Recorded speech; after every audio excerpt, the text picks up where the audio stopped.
Today I have an important topic that I want to share with you today, and it has to do with the fundamental identity as people of God. And one of the first things I want to draw to your attention in the book of Acts is a remarkable story that's very similar to a story about Jesus healing a woman named Talitha. It's almost exact in its very nature and almost a carbon copy word for word, except with some unique nuances. Now you need to understand that Joppa was just outside Jerusalem, a few miles away. It was also a center known for dye manufacturing and clothing. And of course, Tabitha is one of these members of the early church who has been involved in providing clothing to the less fortunate, and probably also helped to dye the clothes. She, of course, has succumbed to her illness. When suddenly they hear that Peter's not far away, and they ask him to come and to bring some comfort to them as mourners, as they were. And so this room is filled with widows in which the body is laid out, having been washed, ready in preparation for burial. When suddenly Peter does come in their response, and he asks everybody to leave the room and quietly asks Tabitha to stand up, to sit up, to come to life, and she does.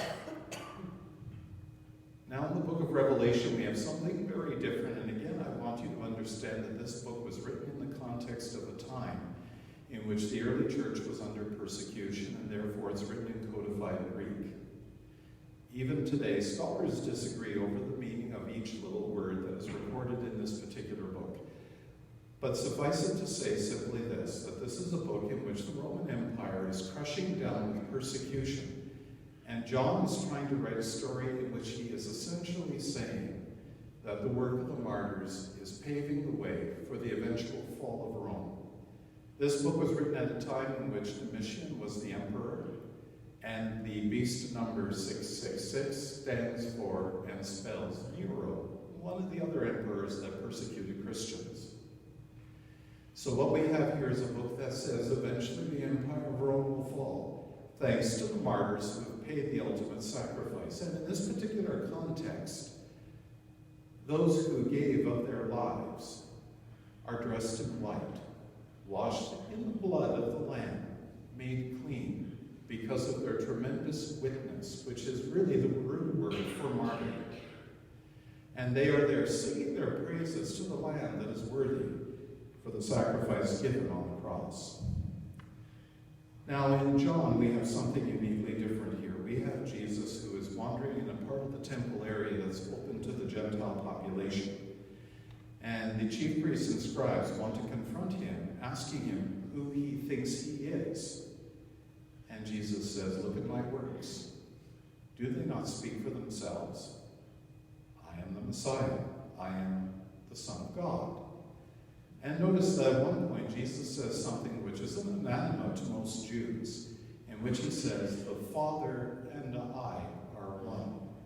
Now according to Jewish tradition, no man can be God. And Jesus seems to be claiming with his words divinity. Now you also need to understand that in the Gospel of John, what does it say in the first chapter? The Word becomes flesh and dwelt among us. Or to give the exact translation, God pitched his tent and dwelt among us. That's its exact translation. So that what is happening in the Gospel of John is an affirmation that when you see Jesus, somehow you have a window to the reality of God. All right, our identity as Christians, as Christ followers. I want to bring you to the first most important point. And I know you're going to look at me with a rather dismayed look on your face when I say it. But we are about new life. We are about the business of raising people from the dead. That's our commitment as Christians. We are called to lift the burdens of others away from them. We are asked to also suffer with them and to journey with them so that they can finally find their appropriate and proper place. Now, I don't know if most of you know this, but do you know where schools started? The church. Where did hospitals start? With the church. It was the church that wanted to take care of those in need, and they did.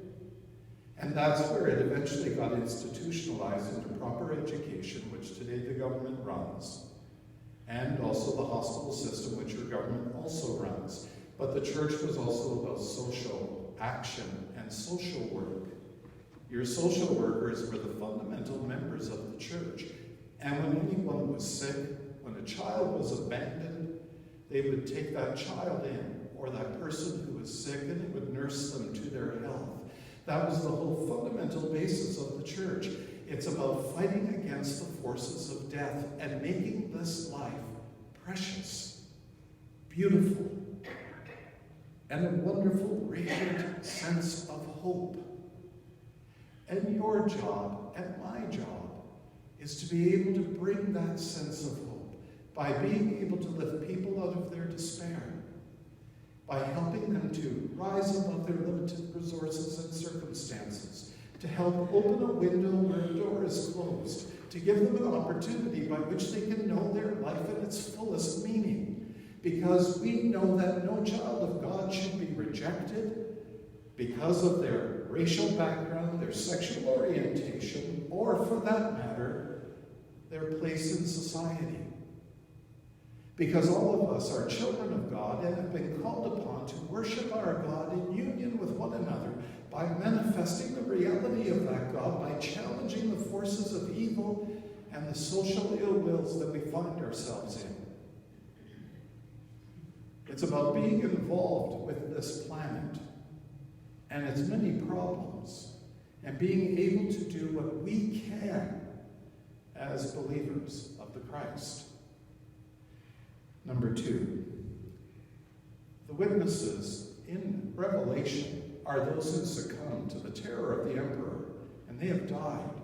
But they are now united with God in praise. They have eternal life, and their clothes are washed in the blood, made pure white. You are called upon to be martyrs for the church. Now today we don't have much in the way of persecution that we face. But I think about the 1960s and the racial climate in the United States.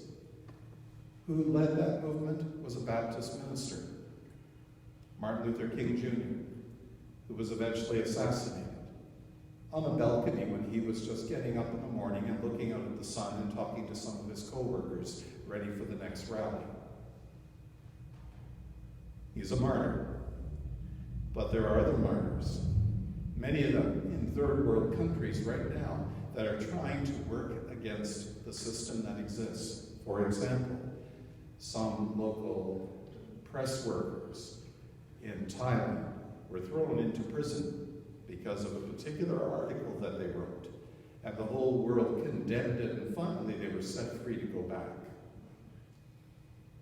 There are many pressing issues in this world that we must sacrifice ourselves for, including this planet and the life that we live.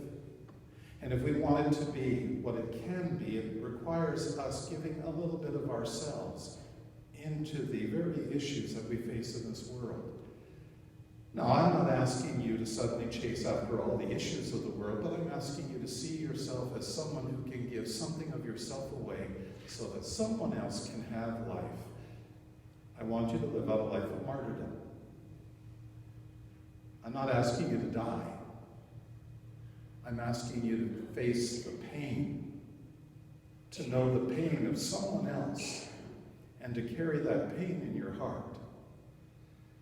Just recently, I was talking to a member of our church who was telling me about an illness, and it struck me with sadness. The pain as that person talked about their illness to me.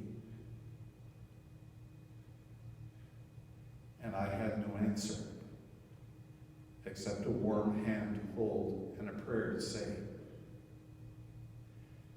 That's what I mean by martyrdom. Feeling the pain, carrying the suffering, and working the world toward some kind of resolution and healing, whatever that might be. And finally, my last point.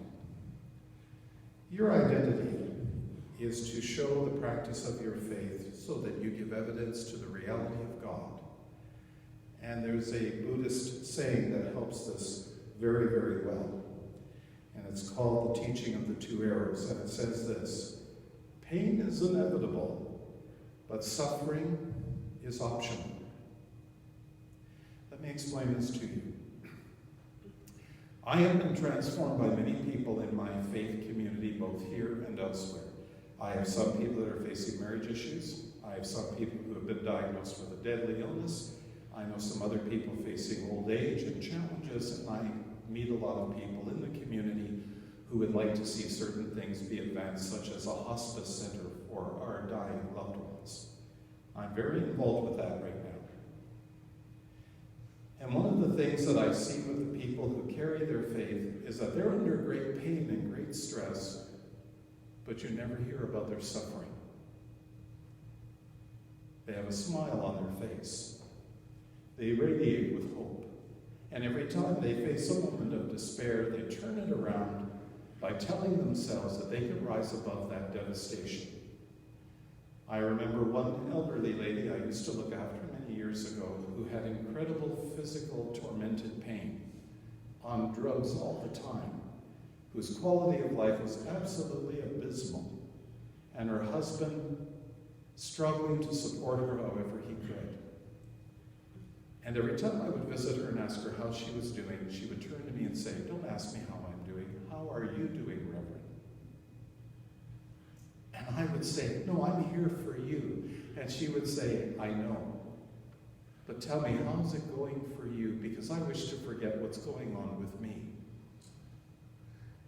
And so I would detail to her my struggles and what was going on in my life. And she said, "Thank you for the nice visit and for the prayer." And as I gulped down a cup of tea and took off, she looked at me, smiled, and said, "I hope to see you tomorrow at the same time." She didn't want to bear her burden to me. She didn't want to talk about the complexities of her life. All she wanted was to know what's happening on the outside. She wanted to hear the gossip. She wanted to hear the intricacies of community life. She wanted to say, pain is inevitable, but suffering is optional. And that, my friends, is really the story that is in our gospel today. Because you see, Jesus felt lots of pain and felt the prejudice of others, being challenged there in the courtyard to declare who he was. But he never let his suffering interrupt his compassion for others. And when we do that, we evidence the presence of God.